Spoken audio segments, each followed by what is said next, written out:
Na tua experiência, não digo nem na tua atitude de leitor, pesquisador, não. Na tua experiência com as pessoas que você atende, com o público adulto que você atende, quais são as áreas da vida que você acha em que as pessoas mais derrapam, as pessoas adultas se comportam de modo menos saudável? Posso arriscar? Claro, eu acho que são nas relações amorosas.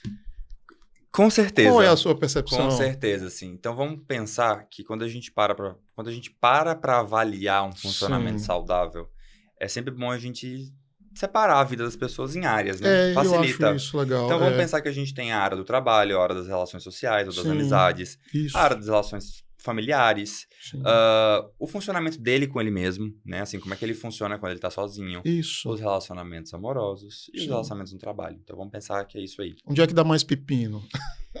O que chega mais no consultório normalmente são as demandas de relacionamento, né? Relacionamento amoroso? Amoroso. Ou amoroso. Já sabia.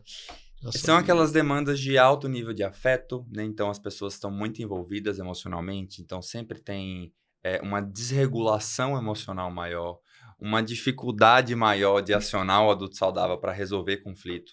Sim. Né? Afinal de contas, a gente chega nas nossas relações com a bagagem emocional de uma história de vida, né?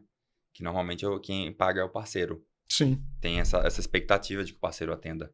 Mas quando a gente pensa na proposta de um funcionamento pouco saudável, mesmo aqueles que têm um adulto saudável hiper fortalecido, normalmente é nos relacionamentos que o negócio derrapa. Por quê? Eu vou insistir um pouco nisso. Vamos lá. Vou insistir um pouco nisso. Por que razão os relacionamentos amorosos tendem a ser mais desafiador para as pessoas funcionarem de modo saudável e maduro do que a relação com a família, do que a relação com o trabalho, do que as relações de amizade geral? O que tem no amor?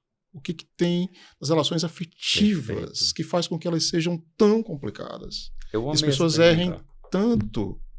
Por que elas são assim tão desafiadoras? Por que elas são assim? Porque está muito atrelado com a nossa figura de apego. A nossa figura que a gente estabelece como alguém que a gente acredita que nos vai cuidar, que a gente acredita que vai nos fornecer amor, atenção, afeto, segurança, que de maneira geral está muito associado às nossas figuras primárias, né? Que normalmente é a nossa mãe. Né? Então, quando a gente pensa na nossa primeira figura de apego existente na vida, a gente está falando com a nossa mãe. Ou com qualquer outro cuidador que tenha assumido essa função. Então, quando a gente chega na vida adulta, em última instância, a gente está buscando uma figura de apego que atenda às nossas necessidades emocionais, tal qual a gente teve na infância, ou não teve na infância.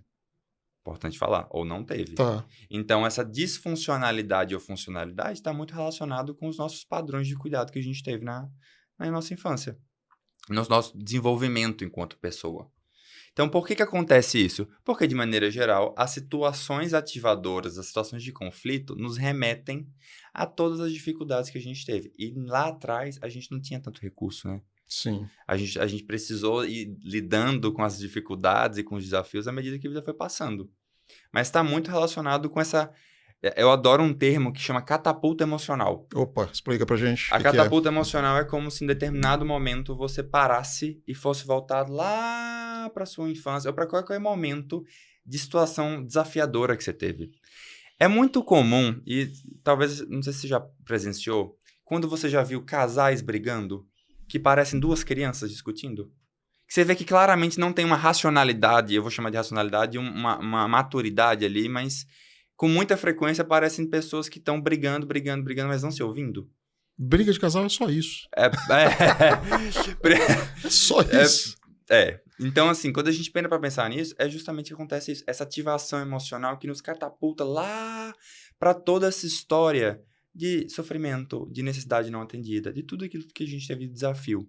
E o desafio na relação amorosa, é que a gente tenha parceiros, uma relação saudável o suficiente que um consiga atender a necessidade emocional do outro, sabendo que isso demanda uma maturidade para que isso aconteça.